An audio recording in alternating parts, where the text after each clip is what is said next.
एक देश एक चुनाव पर मोदी सरकार की मुहर। 32 राजनीतिक दलों ने प्रस्ताव का किया समर्थन, 15 ने किया विरोध।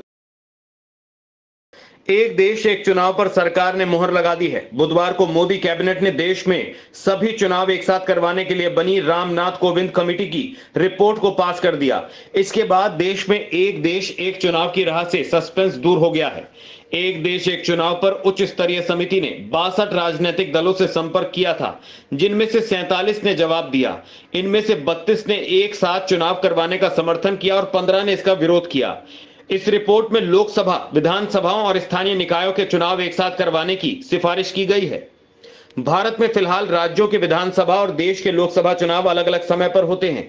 वन नेशन वन इलेक्शन का मतलब है कि पूरे देश में एक साथ ही लोकसभा और विधानसभाओं के चुनाव हों, यानी मतदाता लोकसभा और राज्य के विधानसभा के सदस्यों को चुनने के लिए एक ही दिन, एक ही समय पर चरणबद्ध तरीके से अपना वोट डालेंगे।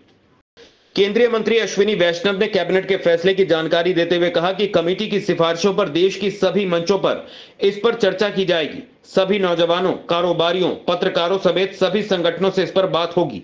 इसके बाद इसे लागू करने के लिए ग्रुप बनाया जाएगा, फिर कानूनी प्रक्रिया पूरी कर इसे लागू किया जाएगा। यूनियन कैबिनेट में माननीय प्रधानमंत्री श्री नरेंद्र मोदी जी ने एनडीए की सरकार ने वन नेशन वन इलेक्शन में जो हाई लेवल कमेटी की रिकमेंडेशंस थी उसको एक्सेप्ट किया।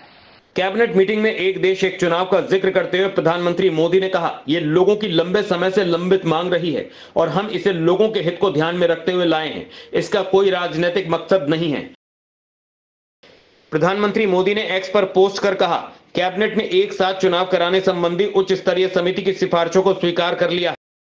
वहीं यूपी के मुख्यमंत्री योगी आदित्यनाथ ने केंद्रीय मंत्रिमंडल द्वारा भारत में एक देश एक चुनाव के प्रस्ताव को मंजूरी दिए जाने का स्वागत करते हुए बुधवार को कहा, यह कदम देश में राजनीतिक स्थिरता, सतत विकास और समृद्ध लोकतंत्र के लिहाज से मील का पत्थर साबित होगा।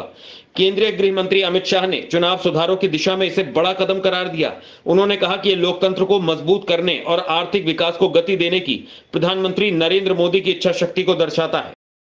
कांग्रेस समेत 15 पार्टियों ने इसका कड़ा विरोध किया है। कांग्रेस ने इसे अव्यवहारिक और असंगत बताया है। कांग्रेस अध्यक्ष मल्लिकार्जुन खड़गे ने इस योजना को जनता का ध्यान भटकाने का प्रयास करार दिया। उन्होंने कहा कि यह सफल नहीं होगा, जनता इसे कभी स्वीकार नहीं करेगी। राजसत्ता टीवी पर आपको मिलती है देश दुनिया से जुड़ी एक से बढ़कर एक खबरें। आप भी जुड़िए, हमारे चैनल को सब्सक्राइब करिए और बेल आइकॉन दबाना मत भूलिएगा